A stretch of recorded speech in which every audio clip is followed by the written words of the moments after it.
So now आज 52 week लो के पास हम जाते हुए नज़र आ रहे हैं पॉलिसी बाज़ार में। और स्टॉक बहुत ज़्यादा टूट गया था, अभी थोड़ी सी रिकवरी है, 11.33% के आसपास है। यहाँ पर क्या खबर आई थी, सीईओ ने यहाँ पर शेयर बेच दिए। और अगर मैं हिसाब लगाऊं तो सीईओ के पास यानी यशीस दहिया के पास जितने शेयर थे उसका 23% यहाँ पर शेयर जो है वो ब्लॉक डील के जरिए बेच दिए गए हैं। और ये अब डराने वाली बात भी है कि क्यों बेचे गए, इसका कोई पर्सनल रीज़न रहा होगा। अब हम ये देखते हैं कि उनके पास शेयर कितने थे और अब कितने शेयर बचे हैं, तब तो यहाँ पर पैनिक बनाने की ज़रूरत है। अदरवाइज़ यहाँ पर पैनिक बनाने की क्या ज़रूरत है। फाइनेंशियल रिपोर्ट को चेक करना बहुत ज़रूरी है, जो कि Q4 के रिजल्ट आए थे। तो हम इन दोनों के ऊपर बात करेंगे। पहले हम देखेंगे कि हुआ क्या है और क्या बोला गया है। यहाँ पर खबरें चल रही हैं, पॉलिसी बाजार owner PV fintech share crash over 15% से ज़्यादा गिर गया था। और सीईओ यशीस दहिया ने यहाँ पर प्लान किया 37.69 लाख शेयर्स बेचने का। तो इसकी वजह से यहाँ पर सीईओ बेच रहे हैं, तो यानी कि यहाँ पर जो है कुछ ना कुछ कमी होगी या आगे थोड़ा सा बिजनेस यहाँ पर डाउन आने की संभावना है।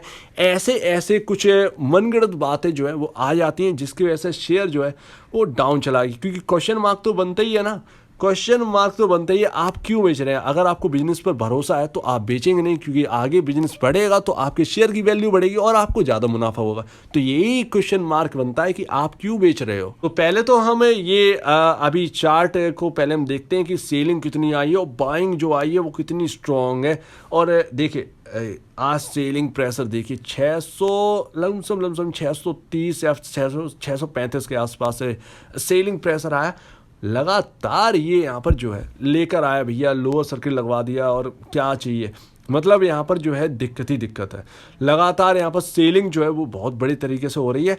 स्टॉक वैसे भी पैनिक में है, आप कोई भी उठा के देख लो। पेटीएम, क्या आपको लगता है क्या हम दिक्कतों से निकल गए हैं। ये रेटिंग वाले ऑलरेडी रेटिंग जो है वो पहले भी दे रहे थे 2000 पर, फिर भी उस रेटिंग की वजह से यहाँ पर जो है डाउन साइड तो आया। जोमेटो कुछ भी आप कह लो, लेकिन फिर भी डाउन आया ना। पॉलिसी बाजार डाउन आया, ठीक है ना, अच्छा बिजनेस है लेकिन डाउन आया ना। तो ये इसकी एक ही प्रॉब्लम थी, जो कि मैंने आपको शुरुआत में ही बताई थी, जब पहले दिन ही। ये वैल्यूएशन का खेल जो है ना वो एक गेम की तरह खेला गया है। इन्वेस्टर्स के साथ, मार्केट के साथ आपकी इतनी बड़ी वैल्यू होनी ही नहीं चाहिए और आप फिर भी आप इतनी बड़ी वैल्यूएशन पर ला के खड़े हुए हो।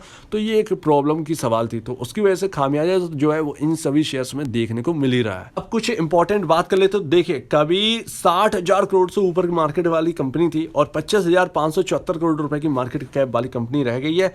583 रुपीज़ का प्राइस चल रहा है और आपकी बुक वैल्यू देखिए 120 रुपये 40 पैसे है। 120 रुपये 40 पैसे का आपकी बुक वैल्यू पर शेयर है, यानी कंपनी की स्टॉक की रियल वैल्यू।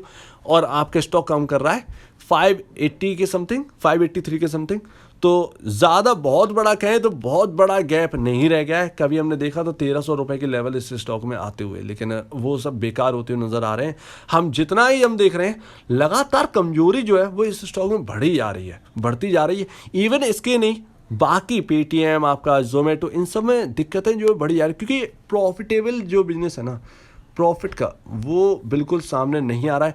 इनसे ज़्यादा इतनी वैल्यूएशन वाली कंपनियों का जो प्रॉफिट है वो इनकी कंपनी जितना लॉस करे उससे ज़्यादा तो वो प्रॉफिट कमाती है। तो ये एक बड़ी दिक्कत है बाजार के अंदर। अब ये रहा भैया, यहाँ पर दहिया जी को हम देखते हैं और दहिया जी के पास कितने शेयर थे, तो 1,58,28,709 शेयर्स, करोड़ शेयर्स में इनके पास शेयर्स थे, जो कि 3.43% के आसपास की स्टेक मानी जाती है इस कंपनी के अंदर। प्रमोटर तो कोई है नहीं।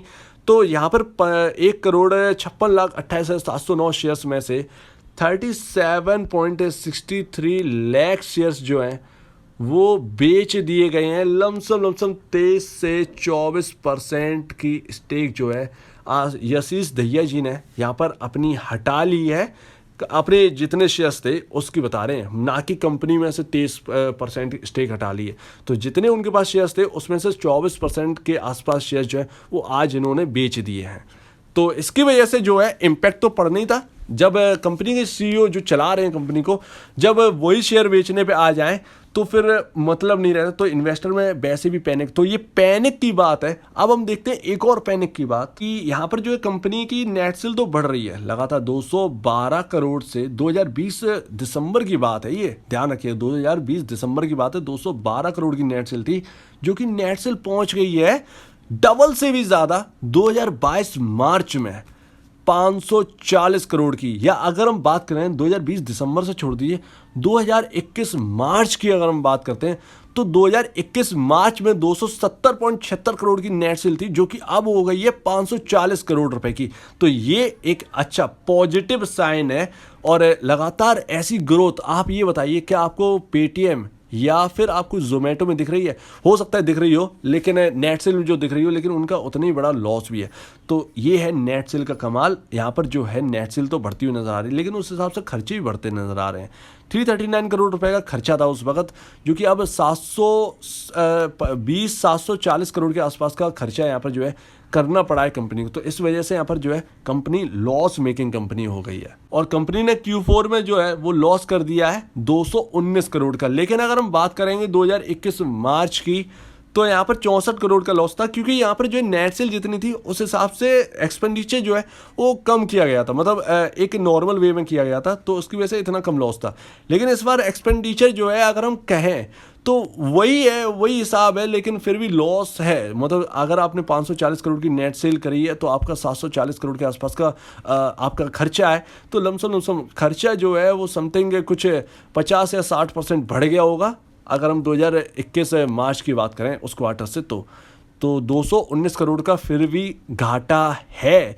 और ये घाटा भाई, ये दिक्कत बड़ा घाटा है। तो अगर कोई भी कंपनी अगर मार्केट में लॉस मेकिंग कंपनी है, तो हम उसको जो है मार्केट में कोई भी कंपनी हो उसको हम गिरते हुए देखते हैं। अगर घाटा लगातार बढ़ता जाता है तो उसका शेयर प्राइस एकदम क्रैश हो जाता है। वही पीवी फिनटेक के साथ इस वक्त हो रहा है, वही पेटीएम के साथ हो रहा है, वही जोमेटो के साथ हो रहा है। अगर प्रॉफिट नहीं दिखेगा तो ये गिरती हुई नजर आएंगी। तो ऐसे में किया गया है, देखिए कर क्या सकते हैं आपको। देखिए आपका जो एक सपोर्टिंग लेवल है वो 540 है, जो कि 540 आपका ऑल टाइम लो अगर कहें अभी का, तो वो बना हुआ है 540 या 543 के आसपास का जो है। जो आपका 52 वीक जो लो है वही एक आपका सपोर्ट है, क्योंकि उसके बाद उससे टकराने के बाद हमने देखा था कि 730 तक के लेवल आ गए थे। तो एक सपोर्टिंग एक लेवल की तरह काम करेगा।